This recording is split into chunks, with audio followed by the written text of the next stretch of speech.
Jess. Welcome back. I work as a body health therapist to help people heal, to help people find their embodied experience, to help release pain, dysfunction, and trauma, but also to help people grow into wholeness, to awake into wholeness. And that's through a guidance process. Today, in our Good For You report, we are going to talk about the divine feminine and evolution. Divine feminine is something that you've probably heard a fair bit about. If you haven't, it is something that is coming up into collective consciousness. It's actually been in the collective for a long time. And one of the people that I've noticed as part of the originator of it is Sumunk Kid in her Dance of the Dissonant Daughter and her awakening to a divine feminine within her relationship to the church, to her church specifically. There's also Rianne Eisler, who wrote The Chalice and the Blade back in the 90s as well, which talks about partnership societies that existed before our dominator societies or warlike societies that are present now in our culture. So the divine feminine is not a male or female quality. So a divine masculine and divine feminine are qualities beyond our male and female. They're more of the sacred qualities. They're qualities from our non-physical world, from our spirit. What in yoga philosophy you could equate it with is the Ida and the Pingala, which are two nadis, which are subtle energy body channels. And if that makes no reference to you, then you can think of the yin and the yang, right? Yin and yang. I think we've all seen that symbol. The feminine qualities are dark. They're the moon.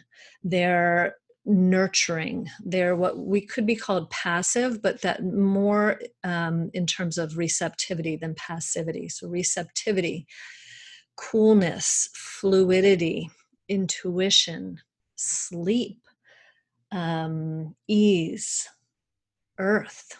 I'm looking at my list. So those are qualities of the feminine. And again, remember, this is more of the divine feminine, the sacred feminine, the unseen characteristics that all of us carry in our male and female, or even our binary bodies. And actually, so the yang would be the counterbalance to that. The yang is synonymous with the Pingala. And that is another subtle channel in it's not in our physical body. So you could not dissect the body and find the Ida and the Pingala, or even the Sushumna, which is the central channel. You couldn't find the yin and the yang. These are qualities that we possess. So the yang side, the Pingala side, is male, it's sun, it's warmth, it's vitality, vigor, it's awake. It has to do with these things that we see in motion. And so it's more the outward expressive qualities, the yin and the Ida. We could more talk about them as the intuitive and the unseen qualities, but they cross over. And in yoga philosophy, these two channels run up and down the sides of our spinal column. They're subtle channels, they're not physical, and they run along the left and right side. Sushumna is a central channel right in the middle, and the Ida and the Pingala cross, and I'll show you a picture of the medical staff or the DNA. It's that type of imagery. So these two qualities, the masculine, the divine masculine, the sacred feminine, when we find ways to hold both of those in our system, we actually become a little bit different as the way we express in the world. So how does this all correlate with evolution? We actually have had in our past historical states, we have had egalitarian societies. They ended about 2000, 1500 BC, and when conquering societies came in. And there's remnants of them. The last society, they say, was in Minoan Crete. And this was a more egalitarian, but they also call them goddess-based societies because they worship the feminine as the creator. Now, when this split happened between the masculine and feminine, part of it was because of this warring, dominating societies. Another part, the final nail in the coffin, so to speak, would be in the Enlightenment era, when Descartes made the decision with the church that the body is one aspect, and the soul and the spirit is another aspect. And that also went to rational mind. And we actually split this physical and spirit aspects of ourselves.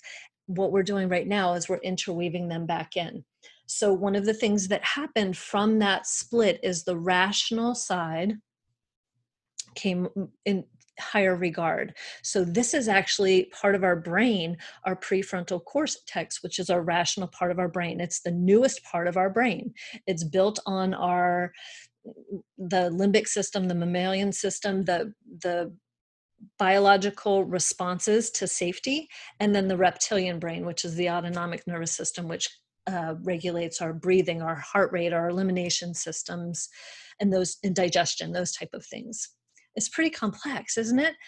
And the piece that's most important for us to all recognize here is that we need safety and we need unity. So this co-regulation is really important. This place where we give safe spaces to other humans to help them find their safety and security so they can literally process whatever kind of pain, suffering, and trauma they had. We have to listen to them. We have to give them space to be seen and heard. Being seen and heard is one of the most profound things you can give to any other human. You're co-regulating with them. You're creating a space that's safe where they can actually experience and express their story with another human. This is not valued in our society on the large term yet. So these qualities of the divine feminine are coming back they're rising, they're coming back into society, but there is we see it very clearly, especially in our news cycles, this suppression still trying to happen with the domination, what we could call hypermasculinity, with these qualities that are associated with strength and dominance and virility and vitality and no weakness and these type of things. So that's all one-sided, right? There's a vulnerability that we need to be able to bring up and to have we all have these places that don't feel safe, don't feel secure. They're not these armored up places. They're the softer places underneath. We need these trustable grounds of safety and security with other humans. Remember, we are wired to co-regulate with other humans to create safety. And this is the embodied definition of love and trust. So our practice then is to find other humans where we can feel safe enough to express these sides of everybody has them, men too, these sides of our existence, where it's our intuitive side, where it's our receptive side, where it's our quiet side. We don't always have to be doing something to be successful, where success is gauged by our ability to interact with one another, not what we accumulate.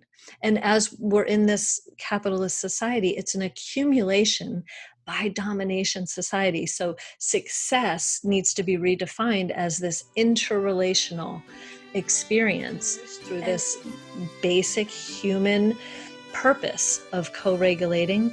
We begin to allow room for this feminine aspect, this receptivity, this intuition, this fluidity, this egalitarian quality, this unity consciousness. We make room for that. One heart at a time, one person at a time, connecting to another person. But we have to regulate it in our nervous system first. All right. So this is the Good For You report today. I'm glad you're here. Thank you so much for being with me. I will be back. I'm Chris Morris. This is Opening Spaces. Thank you.